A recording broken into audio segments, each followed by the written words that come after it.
Hawaii's great composers. And then a few days later, our dear friend Chino Montero, beautiful Puerto Rican Hawaiian, who is an incredible guitar player. We toured all over the world. We opened for Santana together, and he passed away suddenly. And my kumu, Novaji Mackenzie, who gave me the name Makana, she passed away as well. This all happened in a week.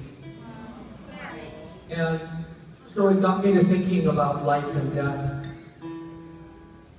and where my happiness comes from. And so a few days ago, I sold off 90% of all of my belongings and gave away the rest. And I'm letting go of the haole mentality, and I don't mean that as a racial term, I mean that as a foreign term to the way that Native Hawaiians think.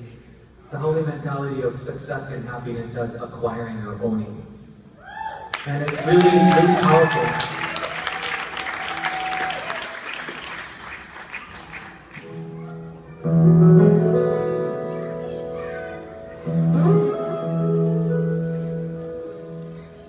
And it really is something that comes to you when you realize that life is so fragile. And so I encourage you to continue being unafraid to stand up for what you believe in and seeking the truth, because where there is money to be made, lies will be told.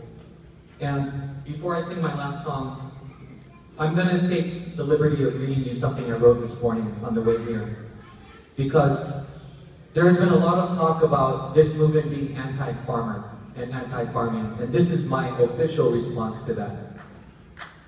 Some people claim that our movement, the initiative to protect our kuleana from the unchecked hazards of agrochemical industry, is somehow anti-farming or anti-farmer. Nothing could be further from the truth. 121 years ago, Princess Bernice Kaua'i Bishop entrusted her massive land holdings to a group of foreign businessmen who, rather than utilize such wealth to empower the native peoples, worked to create an export ag economy controlled by a few industrialists and based on monocrops with intensive chemical inputs. They imported legions of low-income workers from abroad and invited a century of toxic land management practices while systematically diminishing Hawaii's centuries-old ability to fully feed its people. That is anti-farmer. That is anti-farmer. 60 years ago, when the U.S. federal government conducted quiet studies as to how to diminish the farmer workforce and establish propaganda campaigns to influence farmers to leave their plots of land and relocate to cities, knowing such shifts would incite a scarcity food economy, thereby driving up food prices while establishing a limited number of agricultural monopolies in the form of larger corporations. These subversive actions, funded by taxpayers, are little known to the American public and served as predecessor to the current corporate-controlled sick and unsustainable food production and distribution systems. That was anti-farmer. 40 years ago, as the Vietnam War came to a close and the war chemical companies decided to rebrand themselves as life sciences companies and enter the food markets, seeking new and ever-expanding venues for their deadly wares. That was anti-farming. When their corporate attorneys, moonlighting as political appointments to key positions in the USDA and FDA, tasked with the important role of drafting safety standards for this new biotechnology, manipulated language to forego establishing necessary regulatory principles in lieu of carte blanche free market access to the makers of these never-before-seen and not fully understood products, and how they rigged the patent system into allowing them to trademark nature itself, thereby allowing them the legal power to sue farmers who, through the natural occurrence of pollen drift, came to have their own plots of land infected with the patented DNA. That is anti-farmer.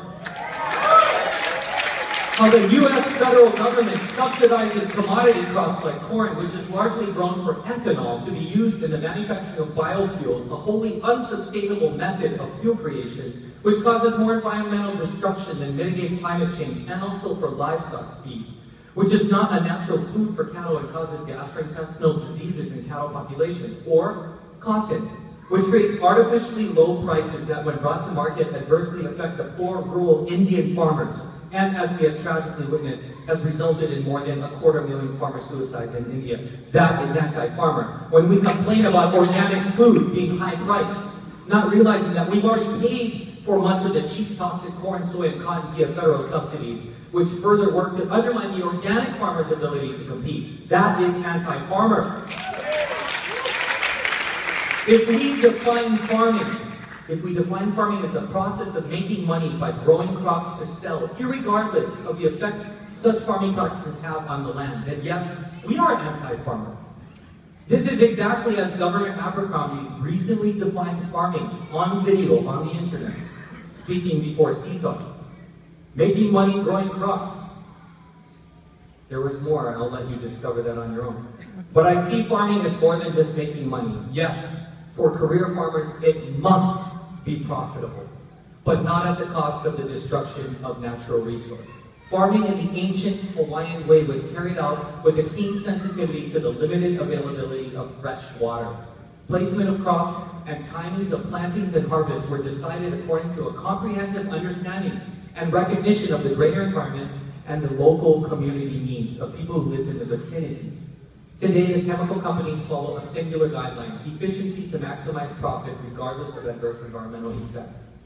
And so, we are gathered here tonight not only to put an end to this corruption of the role of the mahi'ai, the farmer, but also to remind the world what it means to be a farmer.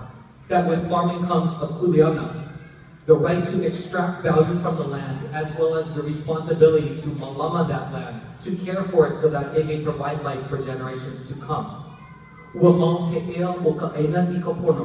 Life is perpetuated through a balanced relationship with the land. Aloha.